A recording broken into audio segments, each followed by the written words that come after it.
Maybe gameplay with chess.com. Lesson playing the game. Goals of chess. We have done this before. Let's review the key moves in chess: captures, check, and checkmate. This is how you build a lead and win the game. Which piece can white capture? Good choice. White captures the bishop. White's king is in check. How can you get to safety? Nice move. The king is safe there. The black bishop is checking white's king. What is white's best way out of check? White can check with the queen or with the rook. Which one is checkmate? Nice work. That's checkmate. White has several checks, but only one is mate. Can you find it? Checkmate. Well done. So we got those basics down. Let's see if we can move the value of pieces. Okay. Each chess piece has a value to help decide which captures are best. A pawn is worth 1 point. A knight is worth 3.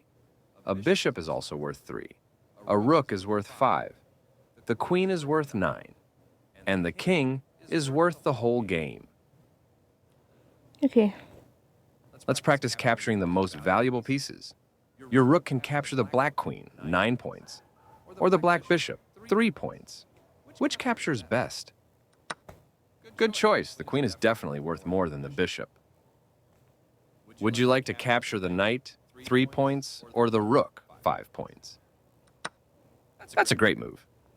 White has 2 possible captures here. Which one is best? Well done. White wins material and has a great position. Do you want to capture the black queen or the black rook? Check to see if either piece is defended. Good choice. White wins a rook and should win the game. White has 2 possible captures. Which one is best? Well done. White has a great position.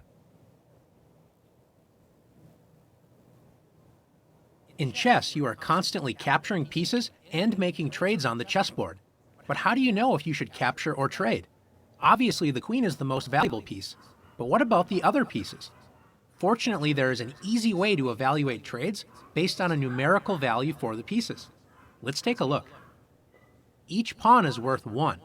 You can think of this as $1 if it helps. The knights are worth 3, and the bishops are worth 3. So basically, the knights and bishops are the same, though in many positions, bishops are better, and in some positions, knights are better. Rooks are worth 5 points, and queens are worth 9. Well, what about the king? It's worth the whole game. Let's review that. Pawns are worth 1, knights are worth 3, bishops are also worth 3, rooks are worth 5, and the queen is worth 9. Let's take a look at a few positions and decide whether it is a good or bad idea to trade pieces. In this position, does white have any trades? Yes, white could trade a rook for a queen. Is this a good trade? Absolutely. This is a great trade for white. White gave up a 5-point piece, the rook, for a 9-point piece, the queen. White gained 4 points from that trade. In this position, white has the chance to trade a rook for a knight. Is this a good trade? White gives up a 5-point piece, capturing a 3-point piece. It's not such a good trade. White loses 2 points out of that trade. Let's take a look at one more position. In this position, white can play rook takes d8, trading a rook for a rook. Is this a good trade? An even trade isn't bad. And let's say the bishop recaptures, offering a bishop trade, and another even trade happens, bishop for bishop. After all of these trades, white did not win any material. Both sides traded 1 rook and 1 bishop each. Notice white was up a pawn before all these trades happened, so white's position is still pretty good. But was there a better way white could have handled this position? Let's take a look. When you have a chance to capture or trade pieces, remember to look at all of your options first. Was rook takes d8 white's only option to trade pieces? Look at white's bishop. White could have played bishop takes d8. White trades a bishop worth 3 points for a rook worth 5 points.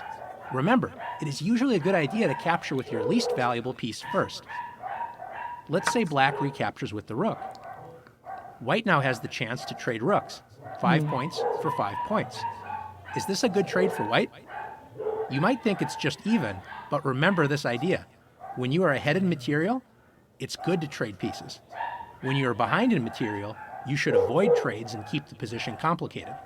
Since white is up material, this is a good idea to much better endgame. White is up a rook for a bishop and has an extra pawn.